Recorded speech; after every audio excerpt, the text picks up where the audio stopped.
오늘은 잠언 22장 6절부터 시작이 됩니다. 6절 말씀을 보면 마땅히 행할 길을 아이에게 가르치라. 그리하면 늙어도 그것을 떠나지 아니하리라. 원문을 보면 이렇게 되어 있어요. 나르에게 예법이 그의 습관이 되도록 해 주어야 하나니 그렇게 되면 그가 늙게 되어도 그것에서 벗어나지 아니하리라. 나르라는 말이 나오죠.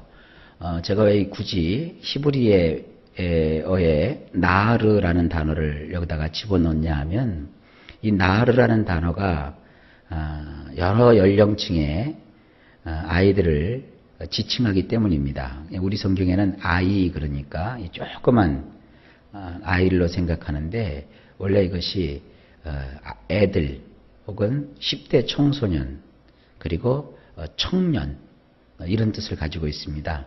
우리식으로 말하면 장가가기 전, 하기야 또 요즘은 장가들도 늦게 가니까요. 한 30대 혹은 40대 그때까지도 이 나르에 해당합니다. 보통 그 성경의 그 내용을 보면 한 40대가 넘었는데도 성경은 이 나르라는 표현을 쓰고 있어요. 그래서 제가 이걸 어떻게 표현하겠어요? 청년이라고 해야 되겠어요? 청소년이라고 해야 되겠어요? 아니면 초등학교 학생이라고 하겠어요? 혹은 대학생이라고 하겠어요? 아직 사회 초년생도 나르고 그렇습니다. 그래서 그냥 원문에 있는 대로 나르라고 했어요. 그 나르에게 뭘 가르쳐 줘야 되느냐? 우리 성경에는 마땅히 행할 길 그렇게 되어 있는데 이것이 원문에 보면 예법 그리고 습관 이 두 단어로 표현하고 있습니다. 사람이 세상을 살아가는 데는 이 매너라고 하죠. 매너. 저 사람은 매너가 참 좋아. 저 사람은 매너가 꽝이야. 그런 거 있잖아요. 이 사람이 이 매너라는 표현을 저는 예법이라고 번역을 했어요. 그러니까 매너가 있어야 돼요. 사람이. 그 매너를 그의 습관이 되도록 해주어야 된다. 우리 성경이 이것을 길이라고 번역을 했는데 이 길이라는 말이 습관이라는 그런 뜻도 가지고 있어요. 그래서 잘 표현을 했는데 나르에게는 예법을 가르쳐서 혹은 훈련해서 그의 습관이 되도록 해주어야 돼요. 그러니까 습관이 되도록 하는데 훈련보다 좋은 게 없습니다. 교회에 훈련 프로그램들이 늘 있죠. 우리가 예를 들어서 목요일마다 TWM 성령 집회를 하는데 이것도 일종의 기도 훈련이에요. 모여서 기도해야 된다는 거 다 알고 있지만 실제로 모여서 기도하고 또 시간을 정해놓고 오늘은 우리가 30분 동안은 꼼짝 않고 기도해야 됩니다. 그러면 그 30분을 기도를 하고 30분 벽을 넘어서면 또 1시간 기도를 막 하고 말이죠. 기도회로 모여갖고 다른 거 안 하는 거예요. 그냥 찬송 한두 곡 하고 하나님 앞에 엎드려서 1시간 동안 화장실도 가지 말고 전화도 받지 말고 그걸 놓고 집중적으로 기도하는 거예요. 그러면 기도에 분명히 응답을 해주시지만 그런 그 기도에 훈련이 돼야 되는 겁니다. 그래서 그 기도하는 것이 자기에게 이 습관이 돼야 돼요. 이 습관이라는 게 참 무서운 겁니다. 이렇게 자녀들에게도 예법을 그의 습관이 되도록 훈련하라 이런 뜻이에요. 그렇게 되면 그가 늙게 되어도 그것에서 벗어나지 아니하리라. 꼭 이 세상에서 배꼽 인사하고 어른한테 잘하고 그런 예법뿐만 아니라 하나님을 섬기는 것도 예법이 있어요. 그 신앙교육도 어려서부터 잘 받고 또 처음부터 신앙을 잘 길들여야 돼요. 처음부터 헌신하고 봉사하고 하나님 앞에 내 시간과 물질을 들여서 정성을 다 바치는 이런 훈련이 잘 돼서 습관이 되면 신앙이 그런 방향으로 성장을 해요. 근데 처음부터 교회 오면 막 옹야옹야 버릇없이 애들 키우듯이 그렇게 해버리면 신앙이 성장을 못해요.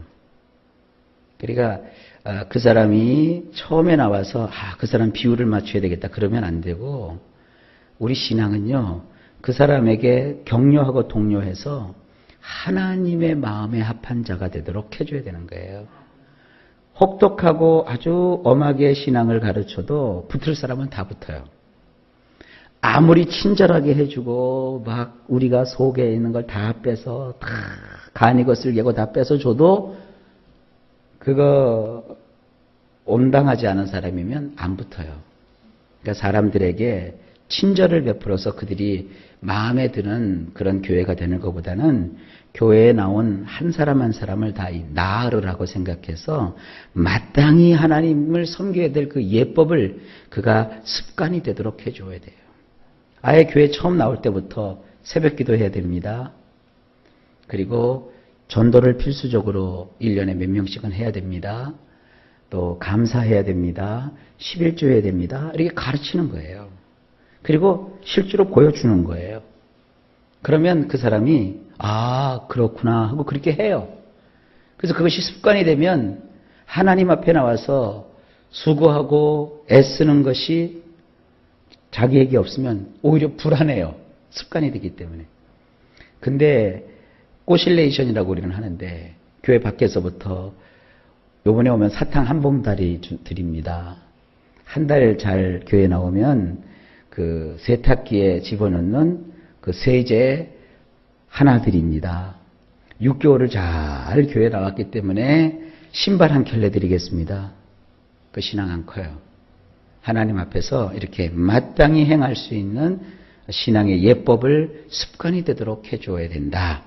이거는 목사님만 알고 있어야 될 것이 아니라 우리 모든 성도들도 이 하나님의 말씀의 교훈을 잘 새겨놓으실 수 있기를 바랍니다. 자, 그 다음에 7절입니다. 부자는 가난한 자를 주관하고 빚진 자는 채주의 종이 되느니라. 원문은 이렇습니다. 부자는 가난한 자들을 지배하게 되고 빌린 사람은 빌려준 자에게 종노릇 하느니라. 예, 이건 참 진리 중에 진리의 말씀이죠. 부자가 가난한 사람들을 지배하게 되어 있어요. 가난한 사람이 부자에게 큰 소리 못 쳐요. 이게 사회 구조가 그래요. 부자가 되어야 가난한 사람을 지배해요. 가난한 사람은 부자에게 이러랴 저러랴 할 수가 없어요. 보면은 사람들이 이 부자는 그 부자가 되는 습관이 있어요. 물론 하늘에서 낸 어떤 부자가 있기는 있겠지만 그러나 대부분 삶의 습관 때문에 부자가 되기도 하고 가난하게 살기도 해요. 부자들은 제가요 그 부자들을 그렇게 많이 만나보진 않았지만 여지껏 살면서 만나본 몇몇의 부자들을 보면 몇 가지 공통점이 있어요. 가장 공통점이 첫째가 독해요. 독해야 부자가 돼요. 둘째, 부자는요, 자기가 뭔가 얻고자 했을 때는 절대로 부정적이질 않고 긍정적입니다. 안 되는 게 어디 있어? 하면 된다니까 나는 그걸 요령을 알아. 그리고 막 달려붙어요. 부자는 그런 특징이 있더라고요. 세 번째, 부자는요, 한번 쥐었다 하면 놓지를 않아요. 그게 부자의 특성이더라고요. 포주기 좋아하고 막 이러면 부자 될 생각은 하지 말고 잠언에 있잖아요. 나중에 나오는데 하나님 부하게도 말고 가난하게도 마옵소서. 가난하면 하나님을 불평할까 원망할까 두렵고 너무 부해서 그 재물로 내가 자만해질까 봐가 겁납니다. 그러면 평범하게 그냥 중산층 이상으로 살아가세요. 하지만 부자들은 그렇더라고요.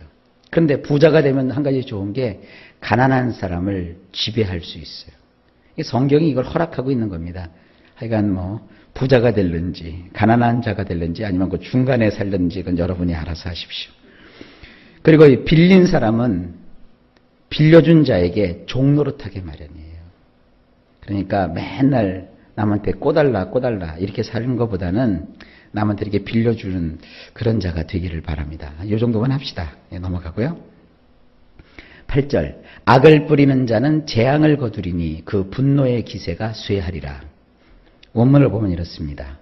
그릇된 것을 뿌리는 자는 괴로움을 수확하리니 그 식언방을 떨며 휘둘렀던 작대기가 소멸되리라. 그래서 이 그릇된 것이라고 제가 번역을 한 이것은요, 여러 가지 뜻을 가지고 있어요. 그 법규에서 어긋난 거, 그리고 이렇게 길에서 벗어난 거, 아주 그 잘못된 거. 식품으로 치면은 이 불량식품. 인생도 꼭 이상하게 이게 빙퉁거려져서 이렇게 뭔가 이렇게 사는 사람들이 있잖아요. 그런 것들을 이렇게 뿌리면서, 씨 뿌리듯이 뿌리면서 사는 사람은 결국 무엇을 거둬들이느냐? 괴로움을 거둬들인대요. 마음의 고통, 괴로움, 아주 악한 것을 거두어들인대요. 이게 뭡니까? 신약의 표현에 의하면 사람은 뿌린 대로 거두는 거예요. 남에게 악을 행하면 막 남을 악하게 하고 호되게 막 하면 자기에게 어떤 이익이 올 것 같은데 그렇지 않습니다. 그야말로 동양의 사상으로 하면 권선징악이에요. 내가 자꾸 이 못된 거, 나쁜 거 이런 거 하면 결국 그렇게 다 돌아와요. 이 세상에서 제일 나쁜 습관이 뭐냐면 상대방이 없을 때 그에 대해서 나쁜 얘기를 하는 거. 이거 굉장히 안 좋습니다. 그리고 항상 그 실패하고 패배하는 사람들 보면 이렇게 구석진 곳에 뭉쳐가지고 아주 부정적인 말들을 본물처럼 막 쏟아놓아요. 그거 사람은 모를지라도 하나님은 다 듣고 계세요. 절대로 그런 사람 하나님께서 복을 주실 수가 없어요. 그 시건방을 떨면서 휘둘러댔던 작대기가 결국은 소멸돼 버리고 말아요. 이 소멸된다는 것은 파괴된다, 서서히 사라져버린다, 그런 뜻이에요. 여기서 이 작대기는 뭐냐면, 제가 왜 일부러 작대기라고 표현을 했느냐면, 이게 다른 말로는 왕이 가지고 있는 통치의 지팡이를 뜻하기도 해요. 그러니까 자기가 왕이 된 것처럼 말이죠. 그 막대기 하나 들고 이거 해라 저거 해라, 내가 최고다, 내가 왕이다, 내 말을 들어야 된다, 내가 진리다 법이다 이러면서 아주 나쁜 짓만 하고 다니는 사람들은 그 작대기가 다 소멸돼 버려요. 그 자리에서 내려올 수밖에 없는 거예요. 그러니까 이 잠언의 교훈은 우리 인생에 굉장히 귀한 것을 주고 있습니다. 그러니까 부정적으로 살고 악을 행하는 사람 여러분 보시면 다 알잖아요. 그 사람들은 무너지게 되어 있어요. 그러니까 그렇게 살지 말아라 이렇게 말씀하고 있는 거예요. 그 다음에 구절을 보면 선한 눈을 가진 자는 복을 받으리니 이는 양식을 가난한 자에게 주민이라. 8절에 나온 그 악을 뿌리는 사람하고 굉장히 다르죠. 원문을 보면 이렇습니다. 눈이 선한 사람 그는 복을 받으리니 실로 그의 양식을 극빈자에게 그가 주기 때문이니라. 한번 이렇게 옆 사람들 볼 때 눈을 한번 보세요. 눈이 선한 사람, 참 착하게 생긴 그런 사람. 눈만 착한다. 착한 눈을 가졌으면서 불구하고 그걸 이용해서 사기치는 사람들도 있긴 있어요. 여기서는 그 눈만 쳐다보는 게 아니라 이 사람을 볼 때 이 선한 사람이 있잖아요. 선하게 사는 사람, 그 사람은 당하는 것 같아도 절대 당하지 않습니다. 선하게 사는 사람 하나님께서 그들에게 복을 주세요. 왜냐하면 그는 아주 극빈자, 누가 돌봐주지만 안 될 못 사는 그와 같은 그 극빈자에게 자기가 먹을 양식조차 그거를 나누어 주는 사람이에요. 우리가 차고 넘쳐서 남에게 나눠주는 거 아닙니다. 내가 먹는 거 나눠주는 거예요. 우리나라 사람들이 쓰는 용어 중에서 그 외국 사람들은 절대 이해할 수 없는 우리만 쓰는 용어가 있는데 저는 그 용어가 참 좋아요. 같이 먹는 밥상에다가 숟가락 하나만 올려놓으면 되지 이거. 난 그게 너무 우리 민족 아니면 이걸 이해를 못해요. 우리는 같이 밥상에 딴 거 없잖아요. 그냥 숟가락 하나만 있으면 같이 먹잖아요. 그러니까 우리 민족이 복을 받게 돼 있다니까요. 중국에도 이런 문화 없고요. 일본에도 이런 문화 없어요. 우리 한국만 이 문화를 가지고 있기 때문에 여러분 우리 민족은 복을 받을 거예요. 여러분도 한국 사람들이시죠? 그러니까 여러분 먹는 양식을 이렇게 서로 함께 나누어 먹는 그런 마음을 가지시고 우리 선하게 살아갑시다. 그럼 복을 주세요. 마지막으로 10절. 거만한 자를 쫓아내면 다툼이 쉬고 싸움과 수욕이 그치느니라. 원문은 이렇습니다. 거드럭거리는 자를 내어 쫓으면 다툼도 밖으로 나가고 판단하고 망신살 뻗치는 것도 멈추느니라. 이 공동체 안에 이 거들먹거리는 사람 있죠. 막 거들럭거리고 자기가 자기 아니면 아무것도 안 되는 것처럼 막 여기고, 자기를 따르는 사람은 내 편 이러다가 자기 함께 조금만 싫은 소리 하면은 난 저런 사람은 보기도 싫어 뭐 이러면서 막 무리지어서 막 거들럭거들럭 하는 사람들은 반드시 거기서 내어 쫓아버리려는 거예요. 그냥 그 사람만 그 공동체에서 나가는 게 아니라 그 사람 때문에 그동안 있었던 그 다툼도 밖으로 쫓아나간대요. 이게 나라를 다스리는 왕에게 정말 필요한 얘기고요. 여러분이 나중에 어떤 그 회사나 또 어떤 단체에서 지도자 입장에 서서 그 지도자 역할을 할 때, 또 교회에서 어떤 기관이나 어떤 부서에 여러분들이 이렇게 지도자가 되었을 때 이런 말씀을 기억하고 있으면 참 도움이 됩니다. 거들럭거리는 한두 사람 때문에 그 분위기가 다 망가져요. 으뜸되고자 하는 그런 자들 때문에 그 공동체가 이렇게 뿌리째 막 흔들리게 돼요. 근데 그 핵심이 되는 자를 이렇게 내어 쫓으면 그로 인해서 발생했던 모든 다툼도 밖으로 나간대요. 그러면서 또 뭐도 멈추게 되느냐? 판단하고. 사람이 자기 편을 만든다는 그런 욕심 때문에 자꾸 판단을 해요. 뭐는 어떻고, 뭐가 어떻고, 저떻고. 이거 안 됩니다. 저희 지껏 이렇게 신앙생활 하면서 또 목회하면서 교인들을 여러 종류를 보게 돼요. 그런데 내 앞에서 목사님, 왜 우리 교회는 이것밖에 안 됩니까? 내가 전에 다니던 교회는 이런 것도 있었는데요. 목사님, 내 친구 교회는 이런 것도 있다는데요. 난 그런 사람들 치고 충성하고 봉사하는 사람 여지껏 본 적이 없어요. 목사님께서 하나님 앞에 기도하고 또 하시고자 하시는 그 일을 옆에서 최선을 다해서 섬기고 돕겠습니다. 이런 사람들이 충성하더라고요. 혹시 여러분 이렇게 회사나 일하시는 또 사업하는데 같이 일하는 사람들도 이렇게 한번 이 말씀을 가지고 보세요. 주변에서 뭐 저 회사는 어떻고 이 회사는 어떻고 그런데 우리 회사는 이게 뭐냐고. 그런 사람들이요. 회사 망치는 사람들이에요. 회사에 그 방침이 있잖아요. 그 방침대로 우리가 한번 열심히 해봅시다. 그런 사람들은 그 회사에 유익이 되고 보탬이 되고 그런 사람들로 인해서 회사가 막 번창하게 되는 거예요. 요즘은 무슨 이렇게 세일즈하고 이런 분들은 몇몇 팀으로 움직이잖아요. 팀원 가운데 이렇게 혼자만 돌출한 사람들이 있으면 그 팀이 운영이 안 돼요. 바그러져 버리고 말아요. 내 고객도 와서 뺏어가고 막 그래요, 그런 사람들. 그러나 서로 이렇게 도와주고 협력하는 사람들 보면은 그 팀에 들어가면 같이 더불어 잘 돼요. 이게 성경이 말하는 공동체의 원리예요. 그다음에 이 망신살을 뻗치는 사람도 있잖아요. 이 망신살 뻗치는 게 뭐냐? 창피를 당한단 말이에요. 이런 것이 어떻게 된다? 멈춘다. 그렇게 되어 있습니다. 자, 이 10절 말씀은 나중에 리더십이라든지 이런 공동체에 관해서 우리가 또 훈련하거나 교육받을 때 한 번씩 살펴봐야 될 말씀이기도 합니다. 이렇게 하나님께서 우리에게 귀한 말씀들을 많이 가르쳐주고 계십니다. 이 잠언의 교훈을 여러분이 들으시면서 삶 속에 꼭 적용하셔서 이 세상 살이에서도 크게 잘 되는 역사가 있기를 예수님 이름으로 축복합니다.